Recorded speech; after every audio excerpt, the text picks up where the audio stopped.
Hello guys, back again with me, Arisaldi Rifki Abibullah from class E. In here, I will give presentation about remarkable building that I have ever seen. And I choose National Monument or Monas. Okay, about the building. First, I will describe history of Monas.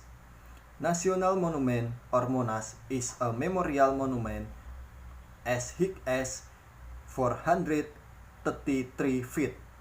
Monas was erected to commemorate the resistance and struggle of the Indonesian people to seize independence from the Dutch East Indies colonial government.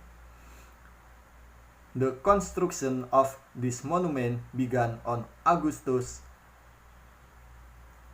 17, 1961 under the orders of President Sukarno and was opened to the public on July 12, 1975. The monument was crowned with flames coated with gold sheet on the top of the building, it symbolizing the spirit of struggle. The National Monument is located on Central Jakarta, Medan Merdeka Street. Next. Okay, about construction process. The National Monument was architected by Fredrik Silaban and Sudarsono. Development consists of three steps. The first step begins with the absorption of concrete by Sukarno. This building uses 360 concrete packs as a foundation.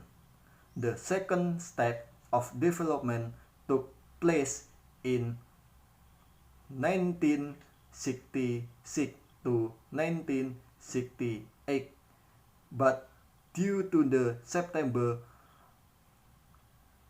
30 movement, this step was delayed. And the final step is the addition of dioramas to the historical museum and was inaugurated on July 12, 1975. The location of the construction of this monument is known as Medan Merdeka, Central Jakarta. Monas has changed its name 5 times. One, namely Gambir Field, Ikada Field, Merdeka Field, Monas Field, and Monas Park.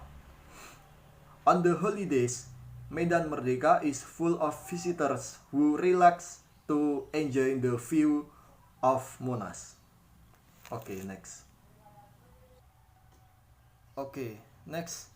I visited Monas when I was in high school. During semester break, I visited the National Monument because it is the mascot of DKI Jakarta and it feels incomplete if visiting Jakarta but not visiting the National Monument. Every time I see Monas, I was immediately amazed and remember the struggle of the heroes in the colonial area. Next.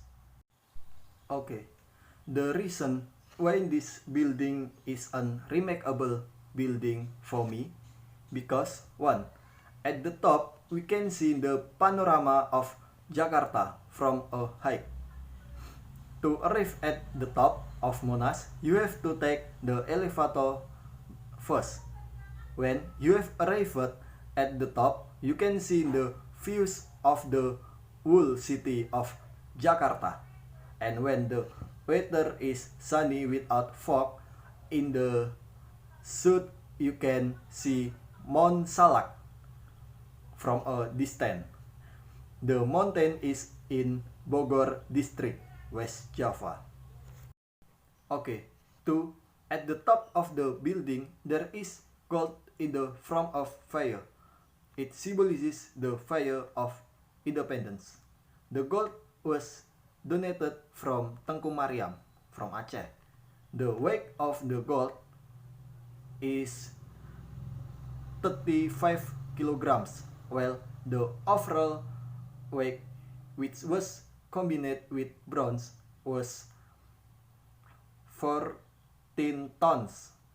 This is so amazing for me and always makes me think about how the construction of the Fire of Independence can be carried out. Every philosophy contained in the building made my nationalism spirit blazing.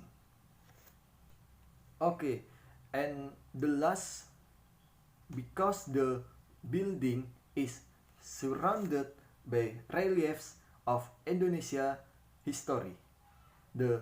These reliefs began in the east, presenting the history of Singosari and Majapahit. This relief continues to the west. In general, these reliefs describe the resistance of the Indonesian people against the colonialists. Okay, it is reference that I use, and we arrive at the end of the presentation. Thank you. Stay safe, stay healthy, and don't forget to stay at home. Bye bye.